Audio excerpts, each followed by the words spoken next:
sat on a train and you're watching the whole world go by out the window. You see the luscious green countryside, the grazing cattle in the rolling fields, the sunlight illuminating the trees, and suddenly a thought arises about the old farm that your old relative used to own.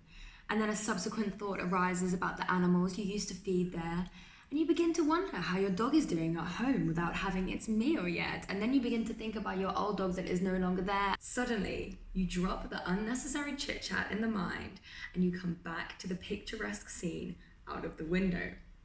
Now you see, at any given moment in time, there are two worlds that we can live in.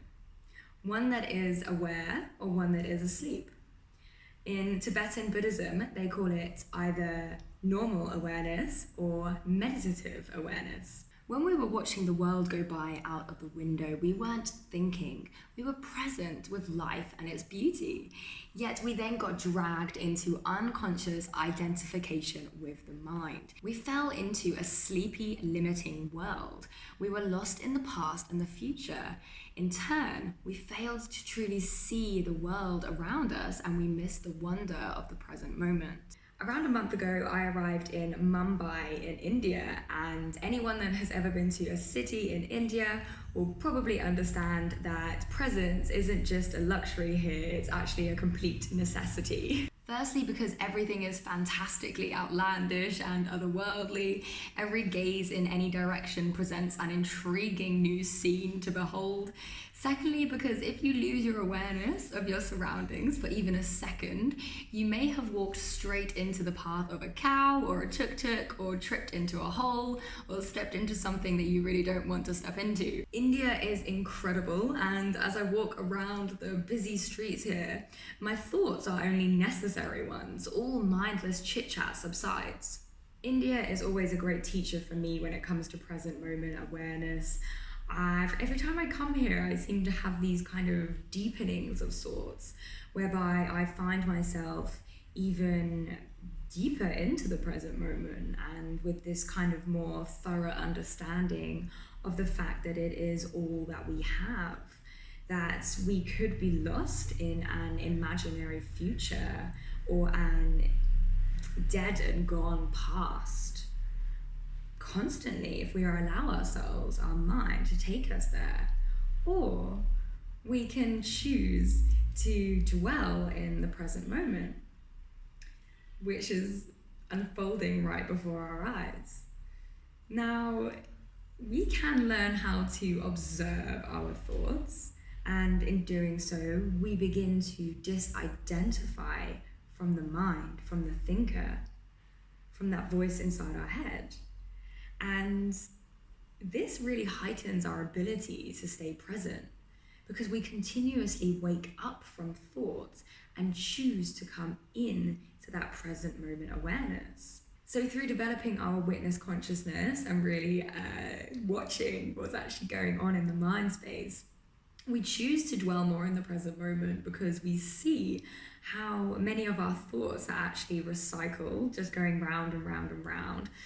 How many of our thoughts are creating these kind of emotional reactions within us, creating these emotions that we don't want to feel. So yes, we see the present moment as something that is always there, and we continuously come back to it.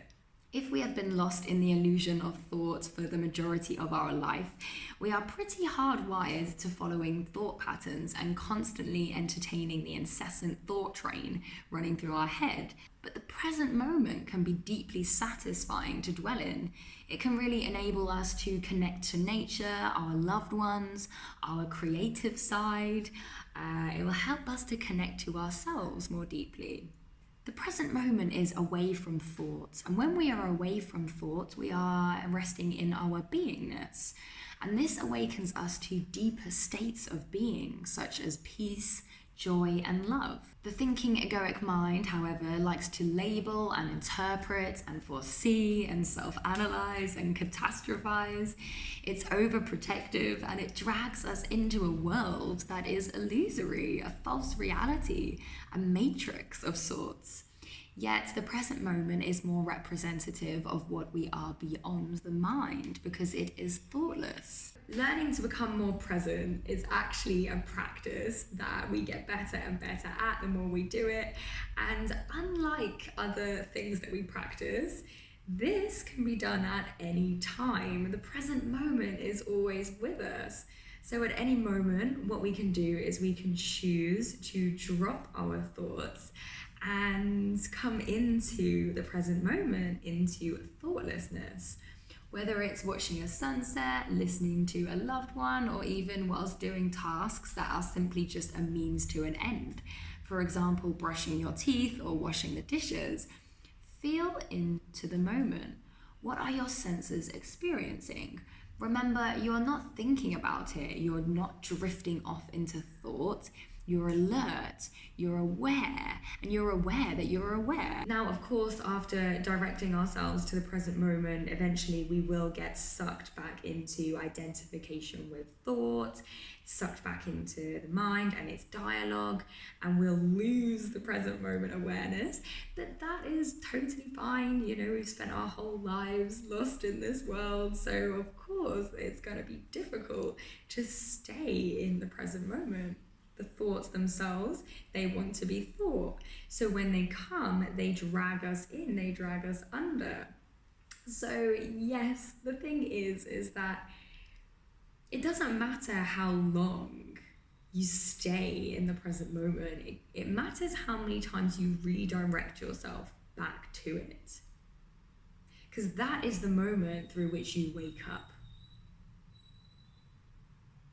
That is the moment through which you have woken up from an illusory dimension of thoughts in a past and future, and suddenly, wow, I'm in the present.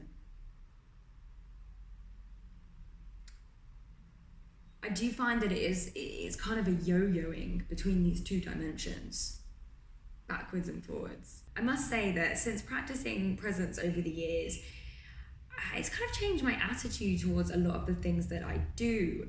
So say I used to sit there on my porch watching the world go by, I would probably be engaged in many other activities at the same time, just out of boredom and trying to fill this gap. Whereas now I'm perfectly content just sitting there and practicing my practice and watching the world go by. And obviously we have things like monotonous activities that we do on a daily basis. Now I find them less boring. Instead, they're an opportunity for me to engage in my spiritual practice. So yeah, it's made me fall more in love with life. It's made me see life more. It's made me see into life. Like suddenly a walk in the park, it now becomes this bursting scene of aliveness. I see things that I didn't see before. I notice sounds that I didn't hear before. And it is like I found this world that is beyond thought. I found a world that is a thoughtless mind. And it's really kind of woken me up to a deeper state of being, one where peace and joy and love kind of emanate out of. Thank you so much for watching this video. My name's Jasmine. Please like and subscribe if you like this kind of content. And I'm offering one-on-one free video calls if you want to chat with me. So I'll link the application for that below. And yeah, I look forward to seeing you in the next video. Bye bye bye bye.